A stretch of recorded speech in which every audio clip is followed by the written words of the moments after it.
السلام علیکم ناظرین، میں ہوں خضر حیات اور آج ہم بات کریں گے کہ کیا اسرائیل اور سعودی عربیہ کے درمیان خفیہ ملاقات ہوئی ہے، اور اگر یہ ملاقات ہوئی ہے تو خطے پہ اس ملاقات کے دورس اثرات کیا ہوں گے۔ خواتین و حضرات، جیسا کہ آپ سب جانتے ہیں کہ سعودی عربیہ کو امت مسلمہ میں ایک خاص مقام حاصل ہے، اور اس کی بنیادی وجہ یہ ہے کہ خانہ کعبہ اور بالخصوص مدینہ منورہ کی وجہ سے یا ایسے مقدس مقامات کی وجہ سے لوگ سعودی عربیہ کے ساتھ ایک جذباتی لگاؤ رکھتے ہیں۔ چونکہ گزشتہ دنوں اسرائیل کے سرکاری ریڈیو اسٹیشن نے یہ اعلان کیا تھا کہ وزیر اعظم نتن یاہو انٹیلیجنس چیف کے ہمراہ سعودیہ کے خفیہ دورے پر گئے تھے، جہاں پر ان کی ملاقات سعودیہ کے ولی عہد سے بھی ہوئی تھی۔ یہ بات سمجھنے والی ہے کہ اگر یہ ملاقات ہوئی ہے تو کیا یہ ملاقات پہلی بار ہوئی ہے یا یہ ملاقات آخری ملاقات تھی۔ اس حوالے سے اگر دیکھا جائے تاریخی پس منظر میں تو نہ یہ پہلی ملاقات تھی اور نہ ہی یہ آخری ملاقات ہے۔ اس حوالے سے اگر ہم بات کریں تو 2020 کے اندر ہم یہ کریڈٹ دے سکتے ہیں کہ اسرائیل نے مارکہ خیز کامیابیاں حاصل کی ہیں، اور یہ مارکہ خیز کامیابیاں بیسیکلی یہی تھیں کہ 2020 میں اسرائیل نے دبئی کو مجبور کیا ہے کہ وہ اسے تسلیم کر لے۔ اس کے ساتھ ساتھ اب سعودی عربیہ کو بھی کہا جا رہا ہے، بلکہ سعودی عربیہ نے بھی ایک پلان مرتب کر لیا ہے کہ وہ اسرائیل کو تسلیم کرنے جا رہا ہے۔ اسرائیل کو تسلیم کرنا بیسیکلی نہ تو کوئی بہت ہی پیچیدہ بات ہے اور نہ ہی اس کے حوالے سے ہم کہہ سکتے ہیں کہ کوئی غیر معقول بات ہے، لیکن اسرائیل کو مشرق وسطیٰ اس وجہ سے تسلیم نہیں کر رہا تھا کہ اسرائیل نے بالخصوص فلسطین کے مقبوضہ علاقوں پہ ناجائز تسلط قائم کیا ہوا ہے، اور وہ ان پہ اپنی یہ تسلط قائم رکھنا چاہتا ہے، بلکہ وہ فلسطین نام کی ریاست کو بھی نہ دیکھنا چاہتا ہے، نہ سننا چاہتا ہے، اور نہ ہی تسلیم کرنا چاہتا ہے۔ اس حوالے سے فلسطین اور اسرائیل کے درمیان ایک تاریخی جنگ جاری رہی ہے، اور بالخصوص اب اگر زمینی حقائق کو دیکھیں تو اسرائیل جنگ جیت چکا ہے، بلکہ اسرائیل بہت ہی طاقتور ریاست بن کر سامنے آیا ہے، اور اس نے یہ تسلط بین الاقوامی دنیا کی مخالفت کے باوجود بھی جاری رکھا ہے۔ اور اسی شفٹ میں جو یہ مشرق وسطیٰ کے ممالک تھے انہوں نے بھی اسرائیل کو تسلیم کرنے سے انکار کر دیا تھا۔ اب اگر دیکھا جائے تو ماہرین کی ایک رائے یہ ہے کہ سعودی عربیہ بالخصوص یہ جتنے بھی گلف سٹیٹس ہیں انہوں نے یہ پلان مرتب کیا ہے کہ اسرائیل کے ساتھ مل کر خطے میں ایک معاشی سرگرمیوں کا نیا دور شروع کیا جائے، جس سے یہ علاقہ ترقی یافتہ علاقہ کہلائے۔ اور اس حوالے سے امریکہ نے بھی مشرق وسطیٰ پہ یہ پریشر قائم رکھا ہے کہ وہ براہ راست اسرائیل کو تسلیم کرے اور ان دونوں کے درمیان خارجہ پالیسی کے امور چلیں، معاشی امور چلیں، جس سے خطے میں امن اور امان قائم ہو سکے۔ لیکن دوسری طرف اگر ہم اس کو دیکھیں تو پاکستان کے تناظر میں یہ ایک بہت ہی پیچیدہ معاملہ بن کر سامنے آیا ہے۔ پاکستان کے وزیر اعظم گزشتہ دنوں کہہ چکے ہیں کہ ہم پہ شدید پریشر آیا کہ آپ اسرائیل کو تسلیم کریں، لیکن ہم نے اس قسم کے پریشر کو قبول کرنے سے انکار کر دیا تھا۔ کہنے کو یہ بہت خوبصورت بات ہے، لیکن یہ انتہائی غیر معقول بات ہوگی اگر ہم یہ کہہ دیں کہ اسرائیل کو تسلیم نہ کرنا یہ ہمارے لیے بہت ہی آسان بات ہے۔ دراصل یہ بہت مشکل بات ہے۔ اس کی بنیادی وجہ یہ ہے کہ جب ہم یہ کہتے ہیں کہ ہم اس قدر کمزور نہیں ہیں کہ ہم اسرائیل کو تسلیم کر لیں، تو اس سے مراد یہ ہوتا ہے کہ ہم دونوں فریقین بالخصوص اسرائیل اور مشرق وسطیٰ دونوں کو اس نیج پہ دیکھتے ہیں کہ مشرق وسطیٰ کے ممالک بالخصوص سعودی عربیہ اور دبئی بہت کمزور ہیں، تو وہ اس وجہ سے اسرائیل کو تسلیم کرنے جا رہے ہیں، اور ہم بہت بہتر پوزیشن پہ ہیں جو کہ اس ریاست کو تسلیم نہیں کر رہے۔ اس ٹارگٹ سے ایک نقصان یہ ہوگا کہ اگر سعودی عربیہ یہ چاہتا ہے کہ پاکستان اسرائیل کو تسلیم کرے تو وہ اس کے لیے پاکستان کو مجبور بھی کر سکتا ہے۔ ماہرین کا کہنا یہ ہے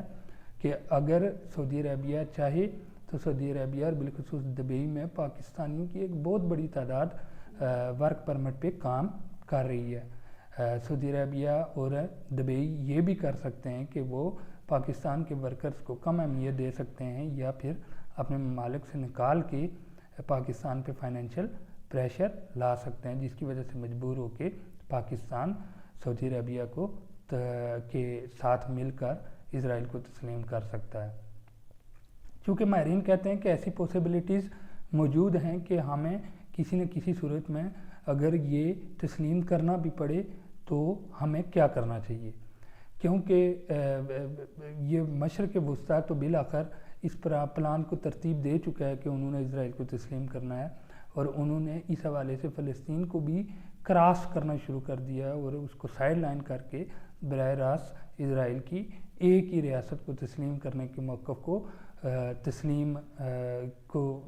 پلان بھی مرتب کر لیا، اور وہ اس حوالے سے اب ممکنات میں سے ہے کہ جلدی واضح اعلان بھی کر دیں۔ بالخصوص سعودی عربیہ کے حوالے سے ایک بات سامنے آ رہی ہے کہ وہ جلد اس حوالے سے کوئی اہم اعلان کر سکتے ہیں، جس کے لیے وہ بین الاقوامی سطح پہ اپنی پوزیشن کو بہتر بنانے کی کوشش کر رہے ہیں، اور اس حوالے سے کچھ تیاریاں بھی کی جا رہی ہیں۔ لیکن پاکستان اگر کسی نقطے پر اسرائیل کو تسلیم کرنا بھی چاہتا ہے تو اس کے لیے ماہرین کی رائے یہ ہے کہ پاکستان کو چاہیے کہ پاکستان براہ راست اسرائیل کو تسلیم نہ کرے، بلکہ اگر وہ تسلیم کرنا بھی چاہتا ہے تو اس میں فلسطین کو فریق بنائے اور فلسطین کی شمولیت اور مرضی کے ساتھ ہی اسرائیل کو تسلیم کرے، کیونکہ اگر اسرائیل کو تسلیم کرنے سے فلسطین کا کوئی مفاد نکل سکتا ہے، یہ تسلیم کرنا فلسطین کے مفاد میں ہے، تو پھر ضرور پاکستان کو چاہیے کہ وہ اسرائیل کو تسلیم کرے۔ بصورت دیگر اسرائیل کو تسلیم کرنا اپنی ہی خارجہ پالیسی کی رسوائی بن سکتا ہے۔ خواتین و حضرات، اب پاکستان کے مین اسٹریم میڈیا نے بھی یہ آواز اٹھانا شروع کر دی ہے کہ ہم اسرائیل کو تسلیم کیوں نہیں کر رہے، جبکہ مشرق وسطیٰ بڑھ چڑھ کے اسرائیل کو تسلیم کرنے کے لیے تیاریوں میں مصروف ہے۔ ایک بات یاد رکھنی چاہیے کہ پاکستان کی خارجہ پالیسی کا فاؤنڈیشن یہ ہے کہ ہم دنیا بھر میں محکوم مسلمان ممالک کے ساتھ کھڑے رہیں گے، اور اسرائیل نے بالخصوص انسانی حقوق کی پامالیاں جس قدر فلسطین میں کی ہیں، اس حوالے سے اگر ہم براہ راست اسرائیل کو اپنے ساتھ ملانے کی کوشش کرتے ہیں یا پھر اس کو تسلیم کر لیتے ہیں تو یہ ہماری اپنی خارجہ پالیسی کے خلاف جائے گا۔ ایک اور اہم چیز ہے وہ یہ کہ اگر پاکستان اسرائیل کو تسلیم کرنے کی کوشش کرتا ہے، یہ موجودہ حکومت اس طرف کوئی قدم اٹھاتی ہے، تو اس کا ایک تو براہ راست اثر کشمیر ایشو پہ پڑے گا، اور دوسرا اس کا جو اثر پڑے گا وہ پاکستان کے جو انٹرنل پیس ہے، جو اسٹیٹ کے اندر کی پیس ہے، یعنی خلفشاریاں ہیں، ان کو دبانے میں مشکلات کا سامنا ہوگا، کیونکہ پاکستان میں ایک ہارڈ لائن تو موجود رہی ہے جس میں ہم دیکھتے ہیں کہ مذہبی طبقات اسرائیل کو تسلیم کرنے سے انکاری ہیں، اور ان کا یہ کہنا ہے کہ اگر ہم اسرائیل کو تسلیم کر سکتے ہیں تو پھر یہ ایک ملک دشمنی ہی ہوگی، اسلام دشمنی ہوگی، اور اس کو ہم کسی صورت برداشت نہیں کریں گے۔ خواتین و حضرات، کیونکہ اگر پاکستان بغیر سوچے سمجھے اسرائیل کو تسلیم کر لیتا ہے تو یہ پاکستان کے لیے انتہائی غیر معقول قدم ہوگا، بلکہ مستقبل کی نسلوں کے لیے بھی ایک غیر معقول قدم ہوگا۔ اس کے ایک دو ضروری مفاد تو نکل سکتے ہیں، لیکن یہ قومی مفادات کو نقصان پہنچائے گا، ریاست کے اندر خلفشاریاں اٹھیں گی، پاکستان کے بین الاقوامی سطح پہ موقف کو نقصان پہنچے گا، اور پاکستان کا کشمیر کے لیے بھی ایک ایسا ہی رائے بن جائے گی کہ پاکستان کسی وقت بھی کشمیر سے ہاتھ اٹھا سکتا ہے۔ تو اس صورتحال میں ہمیں یہ دیکھنا چاہیے کہ بطور ایک قوم ہم اس کا فیصلہ اگر فلسطین کے مفاد میں ہو سکے تو پھر اس کو تسلیم کر لینا چاہیے، اور یہ کوئی غیر معقول بات بھی نہیں ہے۔ لیکن اگر یہ فلسطین کے موقف کی تائید نہیں ہے یا فلسطین کو نقصان ہے اس سے، تو ہمیں اسے تسلیم کرنے سے گریز کرنا چاہیے، کیونکہ بہرحال ملکوں کی پالیسیاں، ملکوں کی صاف و شفاف